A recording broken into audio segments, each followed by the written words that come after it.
No último episódio, nós falamos bastante sobre as batalhas de rap e seu impacto na cultura do rap e do hip hop. Porém, essa cultura no caso de modo geral, costuma a se materializar de outras formas, como em locais. Cada cultura tem uma espécie de lugar sagrado, e a cultura do rap não é diferente. De todos esses lugares, acho que o mais icônico para os brasileiros e principalmente para os paulistanos é sem dúvida a Galeria do Rock, também conhecida como Centro Comercial Grandes Galerias, por mais que ninguém chame assim. A Galeria do Rock foi construída em 1962 pela construtora Alfredo Matias S.A. e inaugurada no ano seguinte, em 63, com o principal objetivo de ocupar o centro novo da cidade de São Paulo. De início, a galeria contava com um comércio têxtil, então era praticamente só roupas, com algumas poucas exceções como salões de beleza, barbearias que ainda tinham no prédio.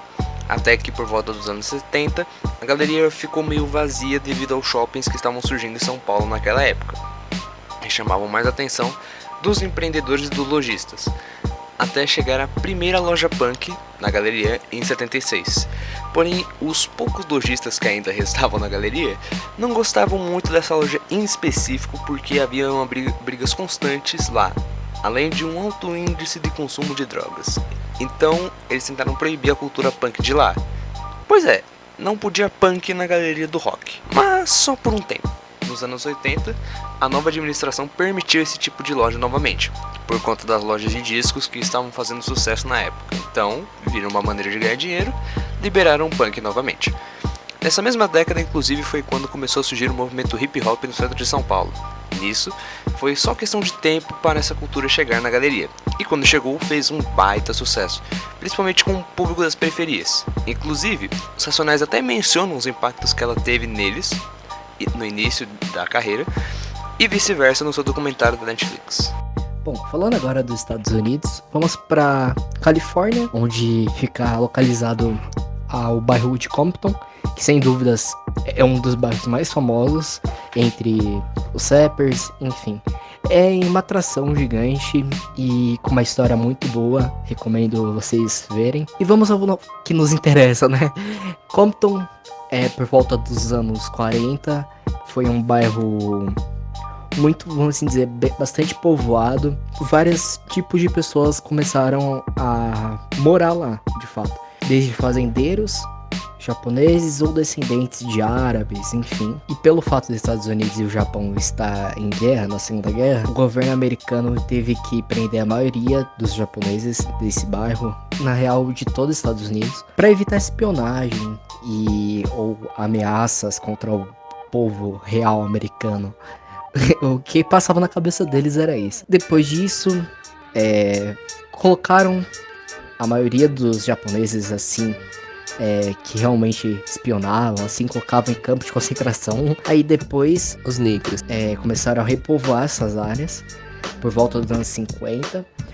E nessa repovoação, o índice de criminalidade aumentou, seja de assassinatos ou brigas entre gangues. Essas situações só pioraram em 1965, durante o protesto de Watts, pois um grupo de policiais que estavam, em tese, escoltando, tentaram prender um homem negro que estava dirigindo, supostamente embriagado. No início, várias pessoas da vizinhança já começaram a partir para a defesa do homem, tacar pedra e outros objetos nos policiais para tentar defender, né? Infelizmente, os policiais tacaram fogo na cidade inteira como uma forma de ódio nessas pessoas. E como a cidade já estava em um alto índice de violência, os policiais fazendo isso só pioraram, né? E a violência ficou ainda mais forte depois que os policiais fizeram isso. Aí começaram a surgir as primeiras facções e gangues da costa oeste. E com as gangues surgiram, obviamente que grupos musicais inspirados nessas gangues começaram a surgir. Por exemplo, grande NWA. Pô, indispensável, né, falar sobre eles. Inclusive no nosso primeiro episódio a gente já citou eles aqui, vai estar o card aqui em cima, vai lá conferir. E bom, a influência do NWA nessa cidade é vista até hoje como vários shows de raps, batalhas, clubes e motivaram breakdance, entre outros artigos de música. Bom, do mesmo jeito que o Bronx é considerado o berço do hip hop, Compton é a capital, né, vamos dizer, do gangsta rap, que é algo bem lindo de se ver. Falando no Bronx, a influência do rap e do hip hop é enorme no bairro. As origens do hip hop nós já explicamos no primeiro episódio, mas de maneira resumida, ela veio dos imigrantes jamaicanos que trouxeram sua cultura de festas e músicas para Nova York. E muitos habitantes de lá, principalmente os negros, se interessaram por essa cultura e juntaram o estilo musical com seus gêneros favoritos, que eram jazz, blues e funk clássico. Outro fator histórico muito importante era a questão da segregação racial, que estava em vigor nos Estados Unidos nessa época, o que intensificou a frustração das comunidades negras nos Estados Unidos, que passaram a expor casos de racismo e a vida na periferia por meio do rap que estava surgindo. Até hoje o hip hop tem sua marca no bairro. Além dos grafites famosos da cidade, racismo é algo levado muito a sério, já que como as periferias são meio unidas, normalmente eles fazem grandes esforços para reduzir ao máximo a violência racial, utilizando eventos culturais e o próprio hip hop. Outro tipo de local importante para qualquer rapper é sem dúvida sua gravadora, e acredite, tem muitas. Mas uma na qual é interessante falarmos sobre é com certeza a Death Row Records, fundada pelas lendas The Doc, Dr. Dre, Suge Knight e Dick Griffey em 1991. Essa gravadora foi criada pois o Dr. Dre e mais alguns membros do NWA estavam insatisfeitos com a administração do grupo e se separaram e criaram seu próprio grupo. O Suge Knight era praticamente chefe do grupo, então ele passou bastante tempo organizando a gravadora e buscando novos artistas, e enquanto isso acontecia, que o Dr. Dre lançava os primeiros singles para o filme Deep Cover. Esse single também foi uma música que alavancou o sucesso de ninguém mais, ninguém menos que Snoop Dogg, que cantou junto com ele.